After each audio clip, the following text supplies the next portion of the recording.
Shyam, Shyam ji, Shyamlal Meena. Shyam ji video on करें।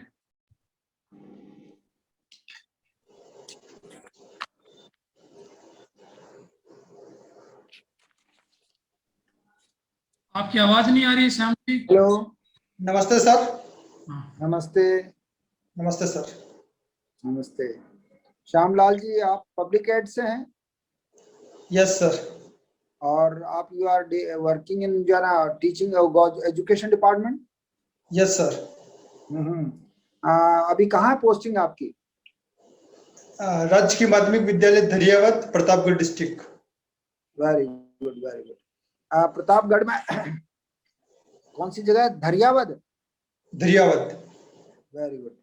अच्छा, एक क्वेश्चन आपके लिए, पेंटागन किसका नाम है? सर, अमेरिका का जो वर्ल्ड टॉवर है, जो बिजनेस वगैरह चलता है, वो एक बिल्डिंग है, उसका नाम है पेंटागन। थोड़ा सा उसके पास ही हो, जो जवाब तो सही, थोड़ा सा आप दिमाग लगाइए उस पर। सर, अमेरिका का जो रक्षा विभाग है। Correct, correct. वहां 2 टावर थे, उसमें से पेंटागन जो है ना रक्षा विभाग का जो है टावर था। Yes sir. एक जो है ना नीति आयोग के चेयरमैन कौन है अभी? श्रीमान नरेंद्र मोदी। मुख्य चुनाव आयुक्त को कौन नियुक्त करता है? ये राष्ट्रपति नियुक्त करते हैं। किसकी सिफारिश पर? एक कॉलेजियम होता है, उसकी सिफारिश पर। गुड। अच्छा, क्रेमलिन के बारे में क्या जानते हैं आप? क्रेमलिन सर, रूस की सांस्कृतिक राजधानी। रूस की सांस्कृतिक राजधानी, एक शहर का नाम। गुड। ये कब बना था, कुछ ध्यान है क्या आपको? सॉरी सर, पता नहीं। अच्छा, ये संवैधानिक लोक सेवक ब्रिटिश कालीन कौन थे? लोक सेवक जो है ना, मतलब लोक सेवा आयोग बना था ब्रिटिश काल में, और उसके चेयरमैन कौन थे? जो उन्होंने सबसे पहला जो है वो लोक सेवा आयोग का मतलब मतलब वो कमेटी थी या उसकी अध्यक्षता किसने की थी? सर, ली कमीशन ली कमीशन बाद का है वो। ली कमीशन बाद का है, उससे पहले कौन थे? सॉरी सर, पता नहीं। एचिसन थे, एचिसन। अच्छा, Yes, ये किसकी अध्यक्षता में सबसे पहले लोक सेवा, वो चार्ल्स एचिसन थे। और एक जो है ना वर्ड जो यूज आता है, कोऑर्डिनेटेड सेवाएं। कोऑर्डिनेटेड सेवाएं क्या है, इसके बारे में पता है क्या आपको? सॉरी सर, समझ नहीं पाया सर। उसको कोऑर्डिनेटेड का सेवाएं का मतलब संवैधानिक लोक सेवक, यू वर्ड यूज किया है उसके लिए। Yes sir. Sorry sir, recall नहीं कर। चलो मैं बाद में बताता हूँ। एक जो है ना ब्रिटिश काल में स्टेट सिविल सर्विस में जैसा विभाजन, मतलब स्टेट सिविल सर्विस का सेंटर और स्टेट के रूप में जो है विभाजन कब हुआ और किसकी सिफारिश पे हुआ था वो? Sorry sir. हाँ चलो, मैं राज्य सेवा में समय का क्या महत्व मानते हो आप? What is the utility of time? Sir, किसी भी सर्विस में या कहीं पर भी वर्क करने के लिए टाइम बहुत इंपॉर्टेंट होता है, क्योंकि अगर समय पर सूचना नहीं मिली और समय पर काम नहीं हुआ तो जो लाभ वास्तविक लाभार्थी को पहुंचना चाहिए वो लाभ नहीं पहुंच पाता। और for you people, you guys, आप जो है ना, आपके लिए समय का क्या उपयोग होगा? इसको उदाहरण सहित समझ जाइए ना आप थोड़ा सा। सर, अभी हाल ही में जो हमारे पूर्व धावक श्री मिल्खा सिंह जी का निधन हुआ, उन्होंने खाली 1 सेकंड के लिए पीछे मुड़ के देखा तो सर वो पदक जीतने से रह गए हैं। इसलिए जिंदगी में समय का बहुत महत्व होता है और एक एक सेकंड इम्पोर्टेंट होता है। चलो, एक विजन वर्ड आता है, विजन। विजन से क्या मतलब समझते हो आप? सर, विजन का मतलब होता है दृष्टि या दूरदृष्टिता। एडमिनिस्ट्रेशन में विजन का क्या मतलब? Sorry sir. चलो मैं आपको रिव्यू कर लेते हैं, आपको फिर बताता हूँ। उसमें एक एक का आपका जो है ना पेंटागन, वो आप लास्ट में आ गए थे सही, कि वो रक्षा विभाग जो है ना वो गिरा दी थी बिल्डिंग, अब वो दूसरी बन गई है वहां पर, और वो उससे ज्यादा ऊंची बनी है, अच्छी बनी है। एंड दूसरा, नीति आयोग का आपने सही, प्रधानमंत्री जी ने सही जवाब दिया था। मुख्य चुनाव आयुक्त के बारे में आपका राष्ट्रपति जी करते हैं, वो सही जवाब था।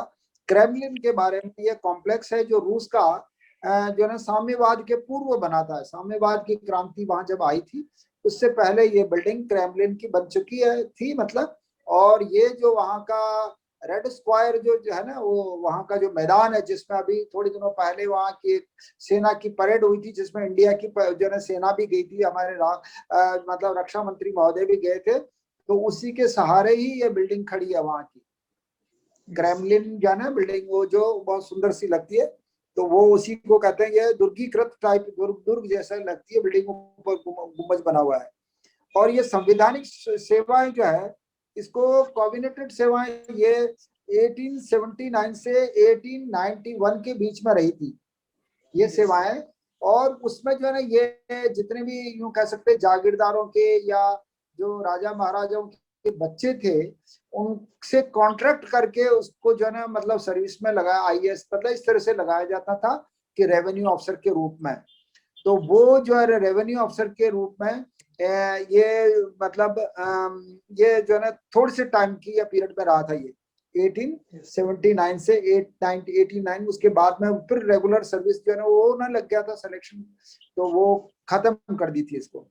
एक जो है ना ये मैंने बताया था किसकी अध्यक्षता में लोक सेवा आयोग बना था, तो वो एचिसन चार्ल्स एचिसन की अध्यक्षता में 1886 में जो है ना ये जो है ना आयोग बना था लोक सेवा का। और उसमें जो है ये सिफारिश की थी। दूसरा जो क्वेश्चन उससे आगे रिलेटेड क्वेश्चन था कि उसी में जो है ना ये निर्णय हुआ था कि स्टेट सेवाएं और सेंटर की सेवाएं अलग अलग की जानी चाहिए। और ये 88 में इसका जो है ना रिपोर्ट उन्होंने एचईसीएल ने दी थी। तो उसके बाद ही ये डिवीजन हुआ था स्टेट सेवाओं का और केंद्रीय सेवाओं का। राज्य सेवा में समय का महत्व का यह है कि आपके लिए क्या महत्व, ये मैंने पूछा था आपके लिए। जैसे कहीं पर गाड़ी जो है उसमें खड्डे में गिर गई है बस, और जिसमें हजारों लोग मर गए या सैकड़ों लोग मर गए हैं, तो फिर आप वहां समय पर नहीं पहुंचोगे तो फटाफट लोग जो है ना उसको कह देंगे कि एसडीएम साहब तो आए ही नहीं यहाँ पर। तो आपके लिए बहुत जरूरी है उस समय की पालना, समय पर पहुंचना, समय पर कोई भी क्रियान्वित करना, गवर्नमेंट के जो भी डायरेक्शन है इमीडिएटली उसको फॉलो करना, समय पर उसको डिस्पोजल करना बहुत जरूरी है। तो समय का जो है ना इसी पॉइंट ऑफ व्यू से आपको उसका महत्व है। एक मैंने पूछा था विजन, विजन जो है ना वर्ड, मैं इसको बहुत इंपॉर्टेंट विजन है वर्ड है ये। विजन शब्द जो है ना ये हमारे माननीय प्रधानमंत्री महोदय से आप सीख सकते हो उसको, कि वो इमीडिएटली कोई नया विजन देते हैं कि ऐसा करना है। तो आप अगर एसडीएम है कि भाई आपकी गंदगी जो है ना प्रदूषण वहां फैल रहा है, आपके जहाँ जिस डिस्ट्रिक्ट में लगे हो, जिस जो है ना उसमें लग रहे हो, एसडीएम हेडक्वार्टर पर गंदगी फैली हुई, बीमारी फैली हुई है, तो क्या करोगे आप? You are hearing me? Yes sir, सुन रहा हूँ सर। तो फिर क्या करोगे कि पहले तो सबसे पहले तो वहां पर जो है ना वो जो है ना वो डॉक्टर्स को बुलाएंगे, डॉक्टर तो दिखाएंगे, साथ में सफाई भी कराएंगे कि गंदगी जिसकी वजह से वहां पर बीमारियां फैल रही है, तो अगर आपने जो है ना वो सफाई नहीं की है तो वो गंदगियां चलती रहेगी और वो बीमारियां फैलती रहेगी। तो ये विजन जो है ना, कोई नया विजन तत्काल आपके पास दिमाग में आना चाहिए। सरकार जो है ना ये वो जो है ना मतलब सेवा गुजर जाने के लिए नहीं कर रही है, आपको लेती है जो है ना अच्छे कैलिबर वाले लोगों को लेती है, सेलेक्ट करती है, तो उसके पीछे वो चाहती है कि कुछ काम करके बताए, जनता की सेवा करे। तो यही ये विजन का पीछे एक वर्ड है, ये बहुत इंपॉर्टेंट विजन याद रखना आप सदा लाइफ में। जो कुछ करेगा ना वही जो है ना ख्याति पाएगा। अपने लिए तो घास तो जो है ना गाय भी करती है, तो गाय भी खाती है, तो वो सब चीजें आपको इसको सीखना है इस वर्ड को। श्यामलाल जी काफी कुछ आपका जो है ना नॉलेज अच्छा है, आप थोड़ा सा और स्टडी कीजिए, जनरल स्टडीज की जो है ना आप जरूर रोजाना न्यूज़पेपर देखिए, और राजस्थान के बारे में और हिस्ट्री के बारे में भी, आप पब्लिक एड के बारे में भी आप देखना, क्योंकि आप टीचिंग जॉब में है तो नेचुरली एजुकेशन से रिलेटेड क्वेश्चन पूछे जा सकते हैं। I wish for the best, wish you best of luck. Thank you sir.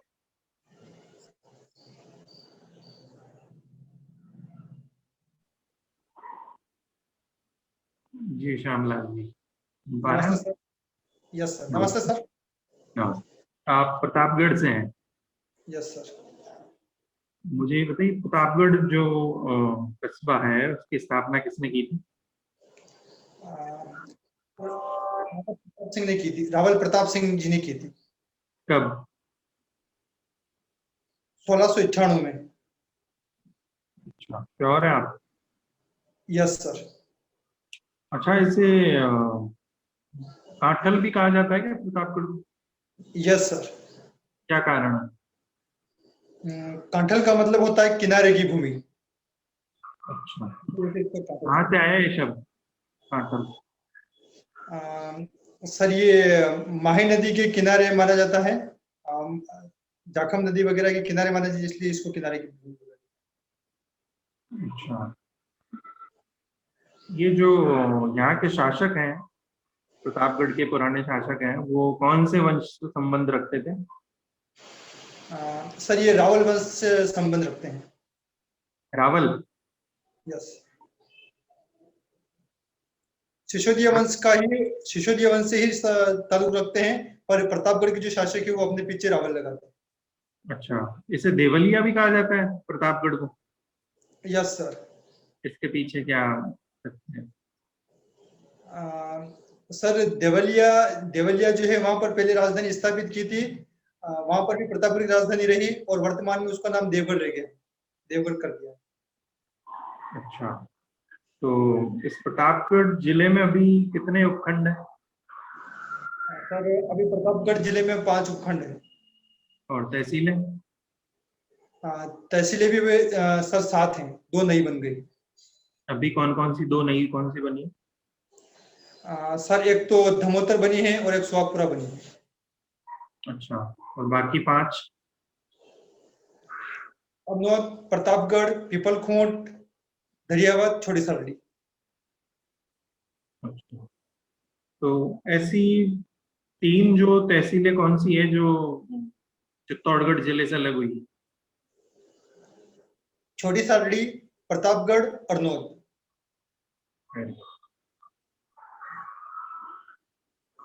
Pratapgarh जो पहले जिला था क्या? इससे पहले भी जिला बना था क्या? सर पहले भी जो जिला बना था, पर जब राज्य पुनर्गठन हुआ उस टाइम पर इसका जिले का दर्जा समाप्त कर दिया गया। Very good. एक मुझे बताइए, सीता माता अभ्यारण्य है जो, उसकी कुछ खास बातें बताइए। सर सीता माता अभ्यारण्य में सीता माता का मंदिर भी है, और सीता माता का दर्शनीय स्थल है जहाँ पर मेला पड़ता है। उसके अलावा सीता माता में उड़न गिलहरी और भेड़ल, ये जानवर पाए जाते हैं। वनस्पति के बारे में कुछ बता सकते हैं? वहाँ कौन सी वनस्पति विशेष रूप से पाई जाती है?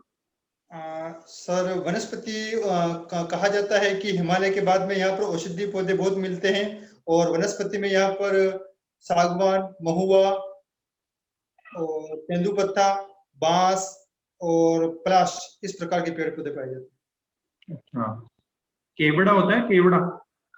Yes sir. क्या होता है केवड़ा? सर एक पेड़ होता है। पेड़ होता है या पौधा होता है? सर पेड़ होता है। अच्छा, किस काम में आता है ये? सर उसके जो कुछ पत्ते होते हैं तो सर वो होली पर उससे कलर बना के सर होली खेलते हैं। और उसके फूल जो होते हैं, फूल को तोड़ के उनको घोल के कलर बना के खेलते हैं।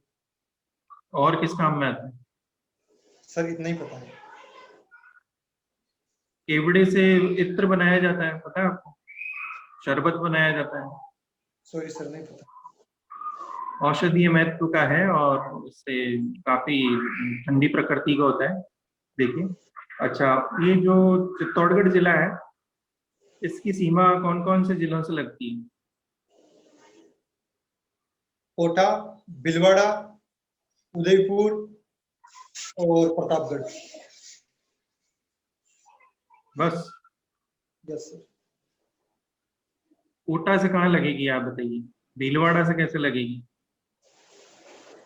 सर जो रावत भाटा वाला जो इलाका है वो कोटा डिस्ट्रिक्ट से टच है। प्रतापगढ़ जिले में तो आता ही नहीं है रावत भाटा। सॉरी सर, मैंने चित्तौड़गढ़ डिस्ट्रिक्ट सुना सर। प्रतापगढ़ पूछता है। प्रतापगढ़ सर, चलिए, कोई प्रतापगढ़, बात नहीं। चित्तौड़, उदयपुर, बांसवाड़ा 3 जिले से लगती है। अच्छा, एक जो समिति है इसके प्रतापगढ़ के गठन के लिए एक समिति बनाई गई, उसका नाम बता सकते हैं आप? श्री प्रेमेश चंद समिति। अच्छा, ठीक है। श्यामलाल जी, काफी अच्छी जानकारी है आपको प्रतापगढ़ के बारे में। फिर भी आपका जो जैसे मैं देख पा रहा हूँ, पब्लिक एडमिनिस्ट्रेशन में आपने पीजी किया है। इसके अलावा आपके जैसे एक क्वेश्चन में पूछ ही लेता हूँ आपके, एक तो क्रिकेट से प्रसिद्ध हस्ती रही है दक्षिणी राजस्थान से जो सर्वोच्च पद पर पहुंची है क्रिकेट के क्षेत्र में भारत। सर वो राज सिंह डूंगरपुर। क्या कौन से पद पे रहे थे वो? सर वो बीसीसीआई के अध्यक्ष भी रहे थे और आईसीसी में भी वो सर चेयरमैन के पद पर रहे थे। श्योर है आप? Yes sir.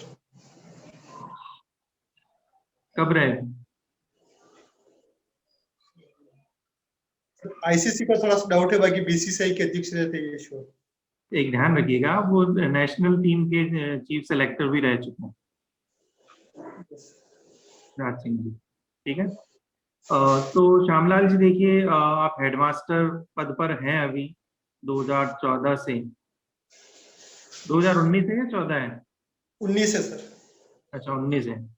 तो अभी तक आपका क्या वहां पर कार्य रहा है, क्या अनुभव रहे हैं आपके? कोरोना काल में क्या अभी आपको सामने परिस्थितियां देखने को मिली, जैसे स्कूल में पढ़ाई नहीं हो रही है, एक स्मार्ट जो भी कार्यक्रम है वो भी, उसका भी पूछा गया है क्वेश्चन। तो ये आपके जो कार्य अनुभव है उसके बारे में विशेष रूप से आप तैयार करके जाएं। ये तो सामान्य जानकारियां तो आपको प्रतापगढ़ की अच्छी है, लेकिन मैं आपको यही सजेशन दूंगा कि आपका जो बायोडेटा है उसमें कार्य अनुभव है, आपका वर्क एक्सपीरियंस, वहां से ज्यादा क्वेश्चन बनने की संभावना है अभी का ट्रेंड देखते हुए। ठीक है। और शिक्षा नीति आप देख लें एक बार, नई शिक्षा नीति देख लें। राजस्थान सरकार द्वारा अभी जो शिक्षा के संदर्भ में नए जो प्रयास किए जा रहे हैं, नई योजनाएं हैं, उनको देख ले बजट में, या जो भी आर्थिक समीक्षा है उसके बारे में देख लें आप। और नई शिक्षा नीति, आपका जो ये स्मार्ट कार्यक्रम, ये जो ऑनलाइन स्टडी है, इसके बारे में कुछ प्रश्न किए गए हैं अभी। ठीक है, तो ये कुछ और देख ले तो आपका काफी अच्छा जाएगा। जी जी शुभकामनाएं। Thank you sir. नमस्ते सर। श्याम जी, नमस्कार। अच्छा बताइए कि शिक्षा का अधिकार संविधान में कहाँ वर्णित है? सर आवाज सुन पा रहे हो मेरी? हाँ बताइए सर। सबसे पहले मूल अधिकार में अनुच्छेद 21A, मूल अधिकार अनुच्छेद 21A, अनुच्छेद 15(4), अनुच्छेद 16(4) और नीति निर्देशक तत्व में अनुच्छेद 45 और अनुच्छेद 29 और अनुच्छेद 30 शिक्षा का। राइट। अच्छा, जो अभी वर्तमान शिक्षा नीति है और नई शिक्षा नीति, क्या नई शिक्षा नीति को लागू कर दिया गया? यस सर, लागू कर दिया गया है। उसके लिए एक 12 सदस्यीय प्रत्येक जिले में टीम बना दी गई, उसमें 12 सदस्य हैं। तो इस प्रकार से लागू करने के लिए वो प्रयास कर रहे हैं। अच्छा, क्या परिवर्तन लगता है आपको अभी? Yes sir. आपने क्या परिवर्तन किए हैं पिछली बार से और इस बार में? सर पिछली बार में जो 10+2 का पैटर्न चलता था, किंतु अब की बार 5+3+3+4 का पैटर्न चल रहा है। और पहले कक्षा 1 से लगाकर 12 तक स्कूल शिक्षा दी जाती थी, किंतु अब प्री एजुकेशन भी जोड़ी गई है, यानी कि 3 साल में बच्चा स्कूल में जाएगा। कक्षा 6 में व्यावसायिक शिक्षा प्रारंभ की जाएगी तथा साथ ही इंटर्नशिप भी करवाई जाएगी। उसके अलावा प्रारंभिक यानी कक्षा 1 से 5 तक मातृभाषा में शिक्षा देने का भी प्रावधान किया गया है। साथ ही ये भी कहा गया है कि जरूरत होने पर या कक्षा 6 से लगाकर 8 तक भी मातृभाषा में शिक्षा दे सकते हैं। उसके मातृभाषा अभी कौन सी मातृभाषा आप यूज कर रहे हैं? सर अभी राजस्थान की बात करें तो सर राजस्थान में जो हिंदी है वो अधिकतर जगह बोली जाती है, किंतु राजस्थान में राजस्थानी भाषा को भी मान्यता देने की सिफारिश चल रही है। अच्छा, इसमें त्रिभाषा सूत्र है, त्रिभाषा सूत्र, यस सर। सर त्रिभाषा सूत्र में सर एक स्थानीय भाषा को भी रखेंगे, उसके अलावा हिंदी और इंग्लिश रखी जाएगी। कितनी शिक्षा नीतियां अभी तक आ चुकी है? सर ये तीसरी शिक्षा नीति है। आपने कहा कि शिक्षा के को मौलिक अधिकार के रूप में 21A में रखा गया है। Yes sir. इसको वहां क्यों रखा गया? इसको कहीं और भी तो रखा जा सकता था। सर 14 में, 15 में, 19 में और भी तो रख सकते थे। सर जब संविधान लागू हुआ उस समय पर इसको नीति निर्देशक तत्व अनुच्छेद 45 में रखा गया था, और उसका उद्देश्य ये था कि जैसे ही भारत सरकार के पास संसाधन होंगे तो राज्य ऐसी व्यवस्था कर लेंगे। तो अब लगा कि हाँ संसाधन उपलब्ध करवा सकते हैं, इसलिए 21(1) में रख के इसको मूल अधिकार बना दिया गया है, ताकि शिक्षा के लिए कोर्ट में भी वाद दायर किया जा सके और शिक्षा सुनिश्चित की जा सके। मेरा क्वेश्चन ये था कि इसको अनुच्छेद 14 में, 15 में, 20 में, किसी में भी रख सकते थे, 21 में क्यों रखा? सर अनुच्छेद 21 जीवन जीने के अधिकार की बात करता है, तो बालक या कोई भी व्यक्ति अच्छी शिक्षा प्राप्त करेगा तभी वो अच्छी तरह से गरिमापूर्ण जीवन जी सकेगा, क्योंकि गुड आंसर, राइट, यही सुनना मुझे, यही आपका आंसर चाहिए था। अच्छा ये बताइए कि smart city award 2020 yes sir, ये किसको दिए गए? सर ये प्रथम स्थान पर मध्य प्रदेश की राजधानी इंदौर रहा। मध्य प्रदेश की राजधानी इंदौर रहा सर। अमृत योजना है इससे संबंधित, अमृत योजना वो क्या है? सर अमृत योजना में सर जो सिटी है उनका अच्छा वेल डेवलपमेंट किया जाता है, उसके लिए सर मैं थोड़ा रिकॉल कम कर पा रहा हूँ, उसके लिए 100 सिटी को चयन किया गया है। शिक्षा से संबंधित अभी सबसे अच्छी योजना कौन सी लगे चल रही है वर्तमान में? सॉरी सर मैं समझ नहीं पाया। इन दिनों कौन सी योजना शिक्षा से संबंधित चल रही है जो काफी उच्च स्तरीय मानी जाती है? सर अभी समग्र शिक्षा के माध्यम से सर आओ घर से सीखे कोरोना काल में इसको लागू किया गया है, जिसमें कि प्रत्येक अध्यापक सोमवार को बच्चों को घर पे जाके गृह कार्य देता है और वापस उसको कलेक्ट करके उसको चेक करके बच्चे की परफॉर्मेंस बताता है। ओके, ये RTE कब लागू हुआ है? 1 अप्रैल 2010 से लागू हुआ सर। गुड। अच्छा, RTE किन शिक्षण संस्थानों पे लागू नहीं होता? सर ये जो अल्पसंख्यकों के द्वारा जो राइट। अच्छा ये राइट, अंतिम क्वेश्चन मेरा, ये अनुच्छेद 371 क्या है? यस सर, आर्टिकल 371, अनुच्छेद 371। सर थोड़ा रिकॉल नहीं कर पा रहा हूँ, बाकी 371 ABC में तो सर कुछ राज्य उनके लिए विशेष प्रावधान किया गया है, बाकी 371 सर एग्जैक्टली याद नहीं, सॉरी सर। संदर्भ इसका कश्मीर के मामले में। बहुत अच्छा पढ़ा श्याम जी, बहुत अच्छे उत्तर दे रहे हैं और बहुत अच्छी पकड़ भी आपकी। थोड़े से कुछ योजनाओं को और अच्छा तैयार करें, जैसे पुरानी अमृत योजना वगैरह है वो है। बाकी आपका शैली अच्छी है उत्तर देने की और नॉलेज भी आपका बढ़िया है। ऑल द बेस्ट, आपको शुभकामनाएं बहुत बहुत। Thank you sir.